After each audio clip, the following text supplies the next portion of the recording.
Umunsi mwiza kuri mwese mukomeje kubana natwe ni tariki ya 29 Gashyantare umwaka w'ibihumbi 2020. Reka nkwifurize kugira umunsi mwiza no gukomeza kunogerwa na gahunda zacu mu biganiro n'amakuru tuba twaguteguriye umunsi ku munsi mu makuru ya buri munsi aba agezweho. Abari mu karere k'ibiyaga bigari ku mugabane wa Afurika no hakurya y'umugabane wa Afurika, mwese nongeye kubaha ikaze nanabifuriza gukomeza kugubwa neza aho muherereye hose. Jya munsi y'iyo video yawe epfo gato rero mu ruhande rw'iburyo kugira ngo ujye uwa mbere mu kuba wabona inkuru mu gihe tuba tumaze kuzitegura ndetse no kuzitunganya. Amakuru rero agezweho aturuka muri Repubulika Iharanira Demokarasi ya Kongo, akaba ari urupfu rwa General Kahimbi wari umugaba mukuru w'ingabo wungirije, akaba yaje kwitaba Imana. Bikekwa ko yiyahuye ku birebana n'uyu mugabo ukomeye muri Repubulika Iharanira Demokarasi ya Kongo. General Delphin Kahimbi wari umugaba mukuru w'ingabo wungirije ushinzwe iperereza muri Repubulika Iharanira Demokarasi ya Kongo yapfiriye iwe mu rugo kuri wa 28 Gashyantare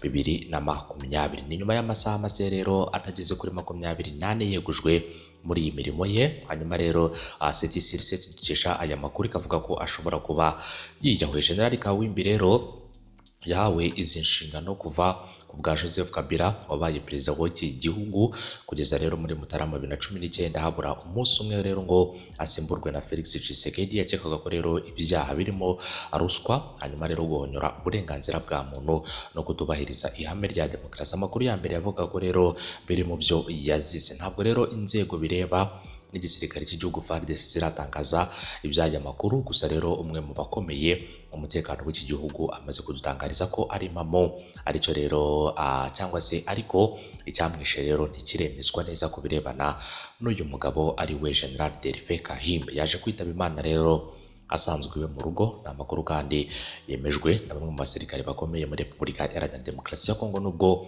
ubutegetsi bwa Tshisekedi cyangwa se izindi nzego bireba zitaragira icyo zitangaza. Gusa rero nyakwigendera yaje kwitaba Imana. Bivugwa ko rero yiyahuye nyuma yo gusanga iwe mu rugo yapfuye. N'umugabo rero wari ufite izina rikomeye muri Repubulika Iharanira Demokarasi ya Kongo, umugabo wagiye ugaragara mu bikorwa byinshi bitandukanye, cyane cyane rero ibikorwa birebana n'umutekano kuva rero ku ngoma ya perezida w'iki gihugu ari we Joseph Kabila wabaye rero perezida w'iki gihugu kugeza rero mu mwaka wa 2019. Hanyuma rero uyu mugabo habura umunsi umwe ngasimburwe na Felix Tshisekedi. Hanyuma rero nkaba yakekagwaho ibyaha birimo ruswa, guhonyora uburenganzira bwa muntu no kutubahiriza ihame rya demokarasi. Ibyo ngibyo rero akaba ari bimwe byamukekwaho uko amakuru ava muri Repubulika Iharanira Demokarasi ya Kongo akomeza kugenda abigarukaho. Ngira ngo rero reka twitege byinshi bitandukanye mu cyo inzego z'umutekano ziri butangaze ndetse rero n'izindi nzego bireba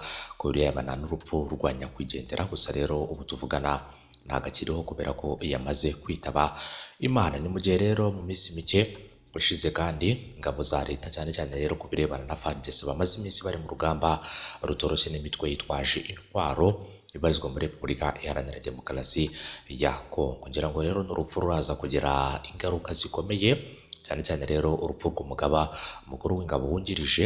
Kwitaba Imana rero ku muntu nk'uyu nguyu uba uri umuyobozi ukomeye mu ngabo, aba ari ikintu rero kitumvikana cyangwa se aba ari ikintu kiri bubasha rero gukora ku mitima ya benshi, kandi kikaba cyanagira ingaruka ku birebana rero n'igisirikare cyangwa se igihugu muri rusange. Gusa rero ibingibi ntabwo bibuza ibindi bikorwa kuba byakomeza ari muri Repubulika Iharanira Demokarasi ya Kongo, cyane cyane rero ibikorwa birebana n'umutekano. Ariko rero umwanya birumvikana ko ugomba gufatwa kugira ngo rero habashe kuba hahabwa icyubahiro uyu nyakwigendera witabye Imana. Icyo yazize ntabwo byize kimenyekana, niba rero hari uwamwishe cyangwa se hari ikindi cyaba cyamwishe ntabwo byigeze bimenyekana. Gusa birakekwa ko yiyahuye kubera ko rero nyakwigendera yasanzwe iwe mu rugo. Ariko nanone rero ibirebana no kwiyahura nta kintu kimwe bigeze babivugaho, yaba rero icyo yaba yakoresheje yiyahura cyangwa se ubundi buryo bwo aribwo bwose yaba yiyahuyemo, nta kintu kimwe bigeze bitangazwaho ku birebana na General Delphin Kahimbi. Ngira ngo rero ni umugabo mugufiya nk'uko uri kumubona,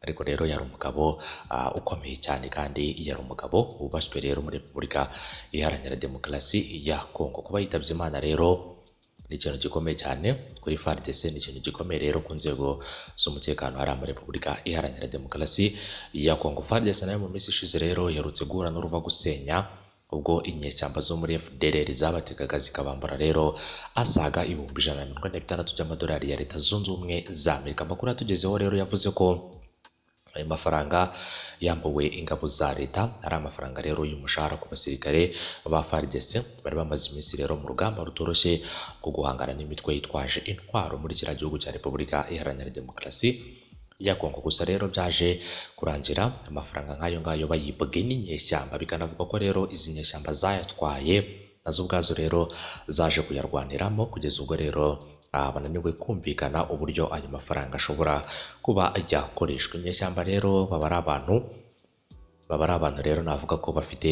ibitekerezo bitandukanye n'abandi abantu basanzwe. Inyeshyamba rero ziba ari abantu bafite ibitekerezo by'ubwigomeke ndetse rero n'ibitekerezo by'ubugizi bwa nabi. N'abantu kandi bigaragara ko rero discipline yabo ndetse n'imyitwarire yabo bisa nkaho rero biri hasi cyane. Niyo mpamvu usanga havugwa ibikorwa nk'ibyo ngibyo mu gihe hari ikiba kibashije kugera ku nyeshyamba igihe icyo ari cyo cyose. Ngira ngo rero hari abafitamo cyangwa se hari abagerageza no kwigumura, bakigumura rwose bakavuga bati rero ikintu nk'iki ngiki ntabwo tucyumvikanaho, rero bikaza kubaviramo gutatana ku birebana n'inyeshyamba, ubwo rero ziba zikoze ikintu gisa nk'iki ngiki. Gusa rero twe turi kurebera hamwe ibirebana n'urupfu rw'uyu mugabo, akaba yitwa General Kahimbi, wari umugaba mukuru w'ingabo wungirije wamaze kwitaba Imana muri Repubulika Iharanira Demokarasi ya Kongo. Inshuti n'abavandimwe rero komeze kwihangana, abari bamuzi ndetse n'abandi bose bakoranaga nawe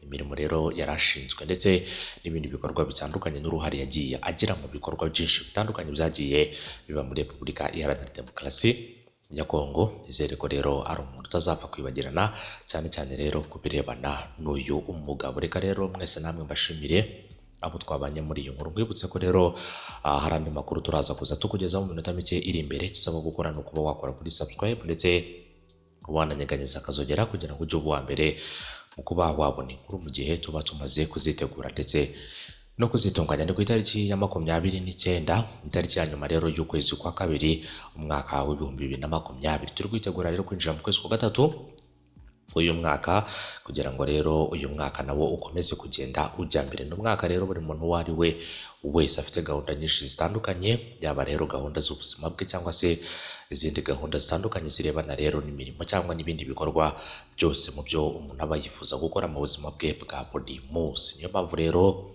twifuriza amahirwe buri muntu wese, tukavuga tuti rero abazindukiye mu kazi ndetse n'abandi bari mu bikorwa bigiye bitandukanye, namwe mukomeze kugubwa neza. Nyuma n'abandi mukomeje kudukurikirana mwiturije rero, namwe reka dukomeze kubifuriza kugira umunsi mwiza ndetse no gukomeza kugira ibihe byiza aho muherereye hose. Ngira ngo rero uyu munsi wa nyuma ndetse rero umunsi wa nyuma w'uku kwezi, ku cyumweru cya nyuma cy'ukwezi, urabizi ko haba hari ibikorwa byinshi biteganyije, akaba rero ari ibikorwa biba birebana cyane cyane rero n'uruhare mu guteza imbere ibikorwa remezo by'igihugu. Ngira ngo rero nk'uko itangazo ryaturutse cyane cyane rero kuri bamwe mu bayobozi bagiye batandukanye, akaba rero ari Minisitiri w'Ubutegetsi bw'Igihugu, aho rero yavuze ko ibirebana n'ibyo bikorwa byose bigomba gukorerwa mu ngo z'abantu, cyane cyane rero igikorwa kijyanye no kwita ku ibikorwa remezo, cyane cyane igikorwa cy'umuganda. Yavuze ko rero umuganda mu itangazo ryasohotse ari umuganda rero ugomba kuba, ariko cyane cyane